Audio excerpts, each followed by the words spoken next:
अस्सलामुअलैकुम जी। आज मैं आपके साथ शेयर करने लगी हूँ अपने अम्मा के हाथ के पुलाव की रेसिपी। बहुत मज़ेदार बनता है, इतना मज़े का बनता है तो बहुत टेस्टी होता है। लेकिन जो मैंने पॉइंट्स नोट किए हुए हैं इनके, वो मैं सब आपके साथ शेयर करूँगी। और अगर वैसा करें तो मुझे लगता है कि वैसा पुलाव बन जाएगा। लेकिन हर इंसान का अपना हाथ होता है और अपना अंदाज़ होता है। तो बहुत टेस्टी किस्म का पुलाव है, मैंने बनाया है। ये नहीं मेरा मतलब है, मामा ने बनाया है। ये मटन के साथ आप चाहें तो बीफ के साथ भी इसको बना सकते हैं।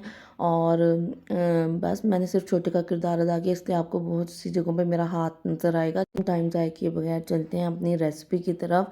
अच्छा, इसके लिए सबसे पहले मैं आपको बताती चलूँ कि जो मैंने मटन और इस्तेमाल किया वो तकरीबन वैसे तो जो बेस्ट क्वांटिटी होती है ना पुलाव के लिए, बराबर का मटन, बीफ, चिकन या और बराबर के चावल, ठीक है।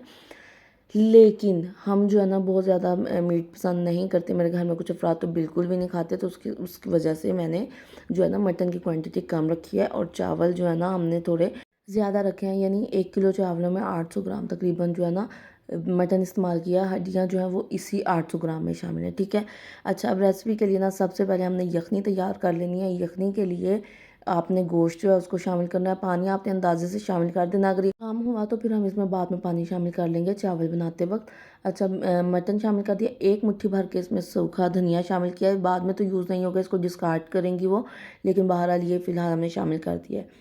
उसके बाद इसमें 1 से 2 बड़ी इलायची, एक छोटा सा टुकड़ा दालचीनी का, 3-4 लौंग यखनी में शामिल कर देने हैं। 2 टीस्पून नमक भी जो है ना वो इस पॉइंट पे हमने यखनी में ही शामिल कर दिया था। और बाकी जो है ना नमक हम बाद में बैलेंस करेंगे। इसको मुनासिब वेट लगवा लेना, यानी गोश्त को जो है ना वो इसी पॉइंट पे मुकम्मल गला लेती हैं। उसके बाद हमने ये करना है, जब यखनी तैयार हो गई ये तो अच्छा, कुकिंग से पहले जो है ना मैं आपको सारे इंग्रेडिएंट्स बता देती हूँ जो हम इसमें आगे इस्तेमाल करने वाले हैं। इसमें सबसे पहले साबुत मसाला चला जाएगा।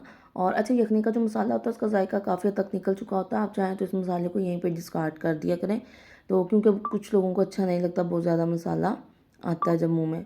अच्छा, उसके बाद ना हमने इसमें शामिल कर देनी है 5 से 6 लौंग, 2 टुकड़े दालचीनी के और 3 से बड़ी इलायची, ठीक है। उसके बाद 5 से 6 टमाटर और 3 से 4 टेबलस्पून लहसुन।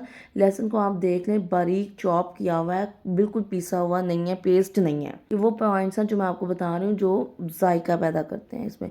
अच्छा, अब प्याज जो है, यहाँ पे ब्राउन प्याज हमने इस्तेमाल किया। अगर आपके पास ब्राउन प्याज नहीं है तो आपने 2 अदद प्याज लेने हैं, उनको ब्राउन कर लेना है। ये हमने ब्राउन प्याज किया हुआ होता है, तो मैंने, मामा ने मतलब वही इस्तेमाल किया है। तो इसके लिए ना मैं आपको बता दूं कि हम अक्सर प्याज को इतना कलर नहीं देते, लेकिन मेरी अम्मा जी जो है ना ब्राउन प्याज अच्छा सा इस्तेमाल करती हैं। यानी इतना उसका एक बारीकी का ये पॉइंट होता है कि इससे नेक्स्ट लेवल जो होता है वो जलने का होता है, उस लेवल तक नहीं जाने देना। अगर आपका प्याज जल गया तो आपके समझो चावलों का जायका गया। अब ये चूँकि फ्रीज़ किया हुआ प्याज था, तो जब इसको ऑयल में डालते हैं ना तो एक दफ़ा इसका कलर लाइट होता है, तो वो इस लाइट कलर को भी थोड़ा सा डार्क होने देती हैं। उसके बाद इसमें लहसुन अदरक शामिल करना। आप ये देखें, लहसुन अदरक की क्वांटिटी इतनी कम नहीं है, यानी आप समझिए 4 टेबलस्पून लहसुन अदरक है, चॉप किया हुआ, वो भी पिसा हुआ नहीं। और उनके ख्याल के मुताबिक जो पिसा हुआ लहसुन अदरक होता है उससे खुशबू जल्दी ख़त्म हो जाती है। और इसके अलावा तीसरा पॉइंट ये है कि लहसुन अदरक को वो भून भून के पागल नहीं करती। बहुत हल्का सा, बस जैसे थोड़ा सा उसकी खुशबू ख़त्म हुआ, खुशबू आने लगी ना जैसे ही, तो साथ ही टमाटर शामिल कर देने और कवर कर देना है। ये वो सारे पॉइंट्स मैं आपको बता रही हूँ जो उनके पुलाव में मैंने नोट किए हैं कि जिनसे बहुत जायका आता है। तो बस जब टमाटर जो है ना हमारे मैश हो जाएंगे बहुत अच्छी तरह से, तो उसके बाद हमने इसमें शामिल कर देना है दही।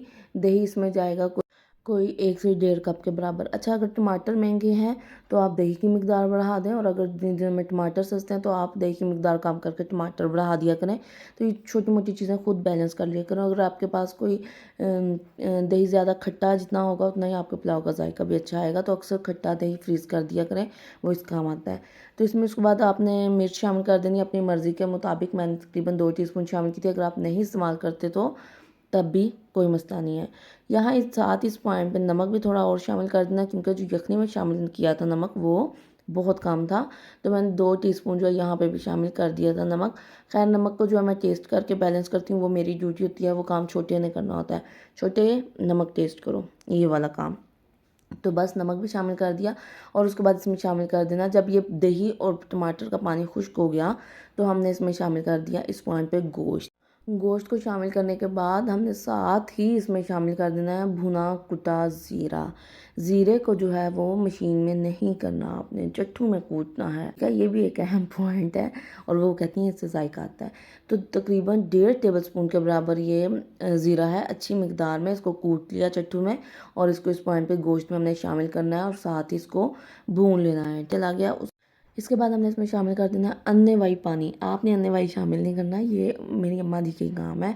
और ये जितना भी यखनी तैयार हुई थी हमने इसमें शामिल कर दी थी और उसके बाद साथ 1 बाउल पानी का शामिल किया था और उसको उन्होंने साथ ही सब्ज़ मिर्चें साबुत डाली। अच्छा, मैंने काली मिर्च भी डाल दी थी इसमें थोड़ी सी और साथ ही चावल शामिल कर दिए थे। चावल आपने तब शामिल करना है जब पानी जो है वो उबलने लगेगा, ठीक है। और यहाँ मैं आपको एक और बात बता दूँ कि उसके बाद जब चावल हल्के से खुश्क होने लगे थे तो यहाँ 4 से 5 टेबलस्पून लेमन जूस शामिल किया था। लेकिन अगर आप चाहें तो पानी में ही शामिल कर दें ताकि आपको इस पॉइंट पे अपने चावलों को ना हिलाना पड़े, क्योंकि जो एक्सपर्ट होते हैं वो तो मैनेज कर लेते हैं, लेकिन अगर आप बिगनर हैं तो आप इस पॉइंट पे चावलों से ज़्यादा छेड़खानी नहीं करेंगे। जब चावलों का पानी खुश्क हो जाएगा तो आपने इसको अच्छे से कवर कर देना है ताकि इसको अच्छे से दम आ जाए। चावल जो है हमारे बहुत अच्छे से जब गल जाएंगे फिर जो है हम इनको करेंगे सर्व। और ये सारे पॉइंट्स आप नोट कीजिएगा, ट्राई कीजिएगा और बताइएगा आपको ये कैसे लगे, आपका पुलाव कैसा बना। और दुआ में याद रखिएगा, ज़िंदगी रही तो फिर हाज़िर होंगी मज़ीद पुठी सीधी रेसिपीज़ के साथ। और ये इतना मज़े का पुलाव है कि हाथ नहीं रुक रहे थे, मैंने सिर्फ टेस्ट करने थे लेकिन टेस्ट नहीं किए जाते, फिर थोड़े खाए ही जाते हैं। तो मुझे दीजिए इजाज़त, ज़िंदगी रही तो फिर हाज़िर होंगी मज़ीद पुठी सीधी रेसिपीज़ के साथ। अल्लाह निगहबान।